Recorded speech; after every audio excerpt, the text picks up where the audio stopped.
It's interesting because martial arts and money, they don't have to be mutually exclusive, but I question when money becomes the sole focus for doing martial arts. There's got to be something, there's got to be something screwy going on. I mean, especially in America, a country as large as America, you must see that a bit. The other side.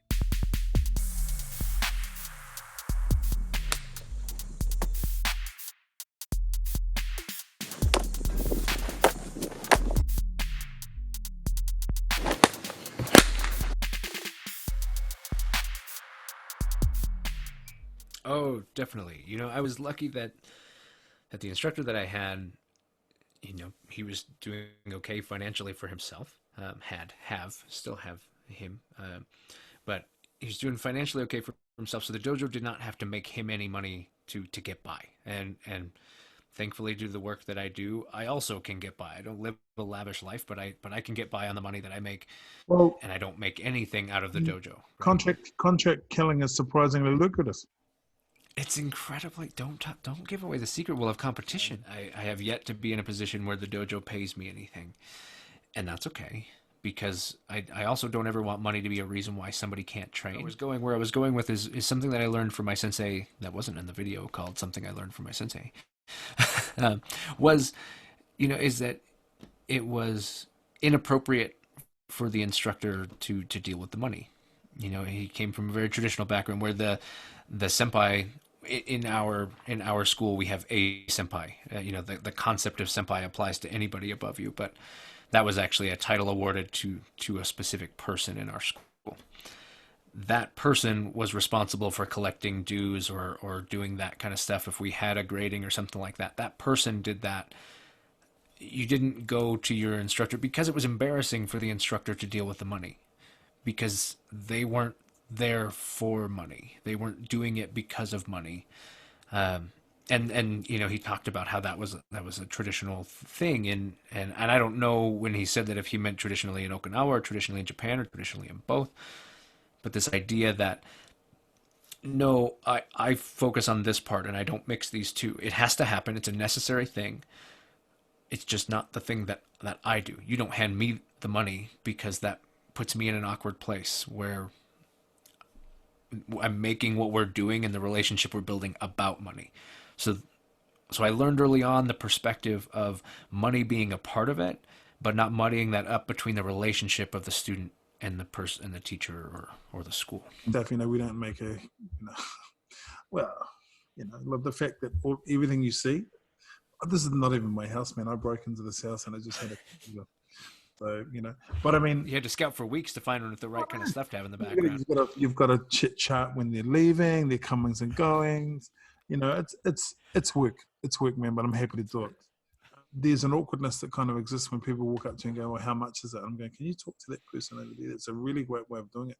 It's not that I'm so pure that I can't talk about money. It does sort of on some weird level. It kind of changes the dynamic of the relationship, doesn't it? It does. And I personally, I just find it embarrassing to talk about.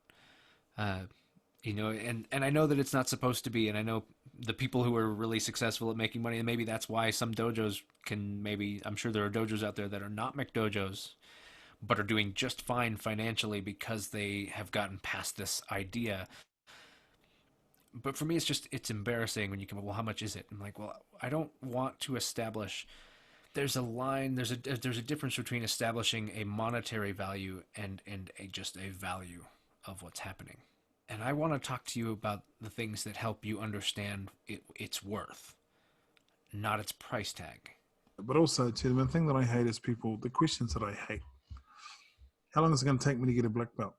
How much I've had someone come and go, "Oh, how much karate can $50 buy me?" I'm like, I've seen, looking at the software and stuff, I know that there are ways for people to have that be the business model, right? You kind of have it like a punch card. I've filled up this much and I can go until it's empty and then I got to do it again. And yeah, I'm in the same boat. It changes what it's about. Like you didn't come here you didn't come here for a transaction, and that helped me understand, when it comes to the martial arts, when you come into the school, You didn't come in to buy a karate. You didn't come in to buy an eskrima. You didn't come in to buy a jujitsu. You came in to buy self-confidence. You came in to buy maybe some restoration from trauma, some peace of mind. You came in to buy discipline or self-control. You came in to buy those things possibly for somebody that you care about, like your kids, not even for yourself. You know, depends on the person. You came in to buy those things. And the tool that I'm going to sell you to achieve the whole that you're buying is karate, is jujitsu, is a combination, is whatever that is. I'm solving a problem for you. And that's why everybody has to be taught differently and handled differently too, is because everybody's need, the thing that they walked in the door to get, was different. And so if I approach all of you like you need to be able to beat up the bully, then I'm probably missing why you actually came in the door. We've gone deep, man. We've gone deep. We've gone deep. What are you working on in your training at the moment? Which art? No. Whoa. So, whoa. yeah. Hold on, let's back the truck up, man. Kim says, so, which art? Which discipline? Which defensive discipline were you speaking of, young man? Right now, I'm probably the most focused in karate, and I've got two things. I'm focusing on learning a particular bow kata and a particular empty hand kata, and I'm also focused on trying to redevelop the curriculum that I'm using in the school. So that's probably the art that I have the most directed focus right now. So this was the bit where he was supposed to ask me what I was up to, but he didn't, and it got awkward. It got awkward. I'm glad you asked. Yeah, what are you working on? No, it's too late. The opportunity got, Oh, man. You know. in editing, you can Hold shift on. that back to the Yeah, I'll shift appropriate it. place. Okay, so let's try it again. Okay, ready? And I'll cue you. And 3, 2. Twenty, what are you working on? Well, I'm glad you asked there, Ken. To be honest, I'm working on listening to more KenfuTV, to be honest. I am just working on feeling more comfortable in my body. I struggle with self-image in a big way. And a friend of mine, a very wise friend of mine, said to me many years ago, you know, if you struggle with your self-image, why do you spend so much time looking in the mirror? And so I'm trying to focus on how I feel about how I move in my karate, as opposed to getting hung up on how I look. I don't know what it's like for you, man. I find editing videos and stuff like that, when I put stuff up on my YouTube channel, very confronting. I'm like, oh my God, you know, come on. You can't get away from it. It's just right there. It's terrible. And Even just the sound of your voice is a thing that you've got to listen to for over and over and over again. and And nobody likes the sound of their own voice. no one likes to sound their own voice. And it becomes this weird sort of thing where, you know, you're kind of confronted by the thing that you hate. And it really eats into it eats into my confidence. Have you had negative feedback, man? Have you had haters? I know for me, I've had a couple. I've had people who've kind of come out of the woodwork and really expended a lot of energy to try and get under my skin. In the kind of the social media kind of thing, not a lot. Not I kind of expected a lot more, and I'm sure they're out there. I've had. And the nice thing about the martial arts is that it's a place that's built around constructive criticism. So there's a lot of people who come at it that way. I've had people that have criticisms but approach them well, which is really awesome. I would say that the most negative feedback that I've gotten is on more of the EDC knives and stuff like that, where people just want to tell you how stupid you are for having bought that thing, or even if somebody had sent it to me and I didn't even pay for it or whatever, you know, like they'll come and they'll tell you, or things where they pop off with a comment about something based on probably the title or the cover of the video, but they haven't actually watched it, because sometimes the titles are a hook. They're describing what's happening in the video, but in an elusive way. Mm. And so if you actually watched the video, I would know it, because you would know that what you said was inaccurate, because you'd know that that's not what I was actually talking about. But I haven't had anybody outright, you know, I've had it more lately, but I've been surprised at how little there has been of that. Well, I'm going to change that right now. I'm going to go, what's with the haircut, Fire man? it off. Beard. What's going on with it? What's going on with that? That headset you're wearing. I mean, come on, man. Come on. How could I not buy a different one, right? I know. I know it's getting pretty vehement. You're probably feeling really uncomfortable. I mean, that's an example. Not the beard. You can't talk about the beard. Yeah. I almost wore my a different shirt that was. I'm not trying to be sexy, but I'm a chubby man with a beard, so I can't help it. Yeah, you know, like instead I went with put your gi on. It's cuddle time.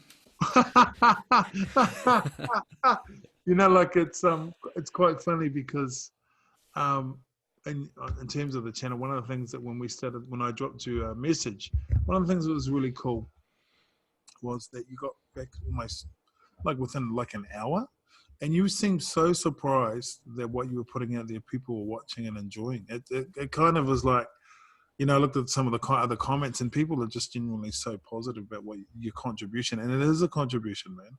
I think I'm still surprised. I'm surprised every time. Yeah, but I mean, that's the point, though. You know, like it's a contribution without strings. You know, you're not trying to sell a brand, and it's interesting. You talked at the top of our conversation about, you know, you're not choosing algorithms and all those sort of things. I see there's plenty. I've looked up a couple of things and gone, right, I have to put a picture of myself in my thumbnail, and it has to be this, and it has to be that, and I have to question myself about what I'm trying to do and who am I trying to be. And it's not, of course, you want to be successful, you want people to like your stuff, but it's like, I kind of feel in a weird way that if people like what you do, they kind of find their way to you. You know, like, I mean, and want to do a public thank you. I've had a couple of new subscribers that you've put through, that you've recommended from Awesome. Ken, which is cool. I really appreciate that, man. And then an example of that kind of selflessness too is I won't mention the individual's name, but you showed an incredible act of kindness to someone that we know, and that you bought that person's domain name for them, just purely out of the goodness of your own heart. Man, that says a lot about your character as a martial artist, man. And it comes across in your podcast, your genuine spirit, your integrity, and yeah, bro, you're on the hit list. I'm coming to Wyoming, so good. I can, you know, Good. I'm gonna come to Wyoming. You Try not to do it while I'm in New Zealand. Yeah, or maybe, you know, Yeah, or maybe. I have two. I am in awe of the stuff that you do, Brian. I'm glad some of the stuff that I do resonates with you. Keep doing it because it's so important. And it inspires me, man. It inspires me and it inspires a lot of people. And I'm learning a lot of stuff. I'm also looking forward to us. Hopefully we can do some collabs, but also we're both on Boojin TV. Yes, it's time for the shameless plug. Hey Ken, what are you up to? Right. What's happening in your production life these days? Yeah. You know, this incredibly handsome man once told me that I should get involved with this streaming company called Boojin TV. And so I'm looking into that and getting started. So I know that we are both doing this, and I'm excited about the idea that martial arts is getting a streaming platform for martial artists. I think that's really cool. And I'm excited to see what kind of things coming. I know that you have things coming that are going to be exclusive to that, and I think that's really exciting, and I'm already signed up and ready to ingest that as it comes out. Well, ingest it. All I say is have some Pepto-Bismol close, you know, or a laxative, you know. That's what I was going to say. You know, I'm not making any guarantees, man. I'm not making any guarantees. I'm just going to put it out there, man. Yeah. Am I going to be? You got to Tim Ferriss it. Yeah, man. Minimum effective dose. You know, MED, right? MED all day. MED. You know, like, yeah, am I going to be doing a naked nunchaku on a horse? Look at me, kind of everyone. Yes. I thought that was for your OnlyFans. Yeah, that's Oh, what about you? You're going to be doing. I thought that I would You know start the trying to hit up Ken things like Tinder to find training partners. Yep. Tinder, And, Tinder you know, training partner is great. Okay, so hey, give me an audition, man. Show me what your if you're going to be looking up, you know, I don't even know your how that training partner. works. I'll be honest. I don't even know. I've You're never had doing a an audition. dating. Okay, so you're doing I'll do mine and then you do yours. Ready? Okay, okay, okay. Okay, ready to go. Hi, my name's Tari. I'm 48. I guess I'm a Gojuru, karate, kudo, and jiu-jitsu practitioner. I guess I'm just looking for someone who likes to grapple, but also like hit each other with sticks. You know, and I want someone that I can go for a coffee with that will be receptive to my needs. But, you know, they'll hit me, but not too hard unless I ask for it. So yeah, guys, hit me up, Invisible Sensei podcast. Just looking for that special someone. Oh my God, you guys have no idea how frequently him and I do this to each other on like Facebook. It's kind of the best. Go. And all right. and We're gonna bring the mic on in. You know, hi, my name is Ken, and you know, I really find that my best moments happen on the mat, and I'm just looking for somebody who's not afraid to get close, and who's not afraid to feel that pressure and meet it with pressure of their own. Is that you, or can you be that someone? You've thought of that way too much, man. No, it happened right now. You inspired me. Someone just swiped left, man. Now. Someone just swiped left. We both of us got swiped left. I'm like, but is that the good one or the bad one? I don't actually know. I think left is bad. I think right is well, we discovered earlier that's the poopy hand. So this is awesome. This is swordsmanship hand too. The thing about, but you should expect some calls. Call me. It's 8675309.